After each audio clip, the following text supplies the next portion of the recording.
Hi everyone and welcome to JS Pro Tip number 3.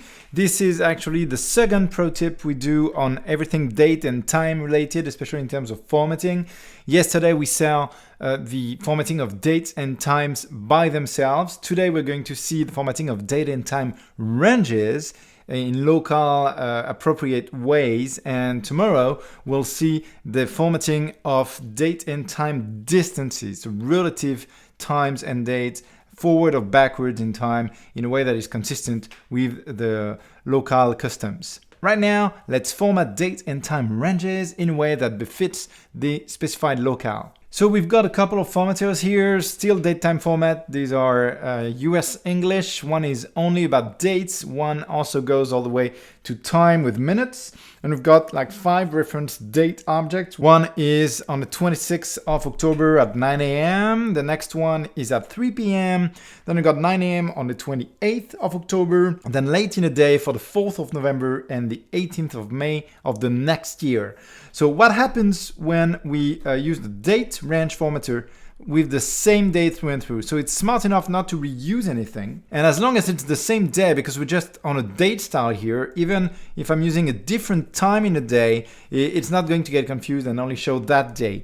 But if I start going on another day later in the same month, it's going to only express the range in terms of days and keep a single month, as you can see, October 26, 28, using the proper typography for that range. This is a monospace font, so you can't see that those spaces are not necessarily full width.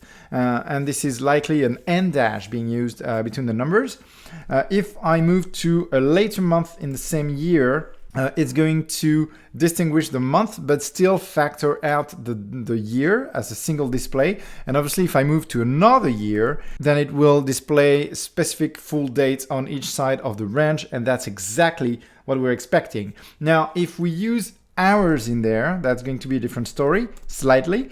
Right now, it's the same moment exactly, so it's only displayed once. And there's a conjunction, there's the at here. If I use an actual time range within the same day, then it will display as a range and we'll lose the at in favor of a comma in US English. If I move to any other day, then it will usually display full dates on each side, because very, very few locales make it a habit of factoring out date information when you're displaying times two, and this is not the same day on each side. So moving forward from there would display it exactly the same way, so full date time on each side of the range. And that works for every language, right? If I use French, for instance, I'll abide by the local conventions here. 20th August, 18th of May. If I go back to November, same thing here. If I go back to October 28, there we go. October 26, 7 p.m. That's a single date. Same thing here. If I use October 26 p.m., sorry about that.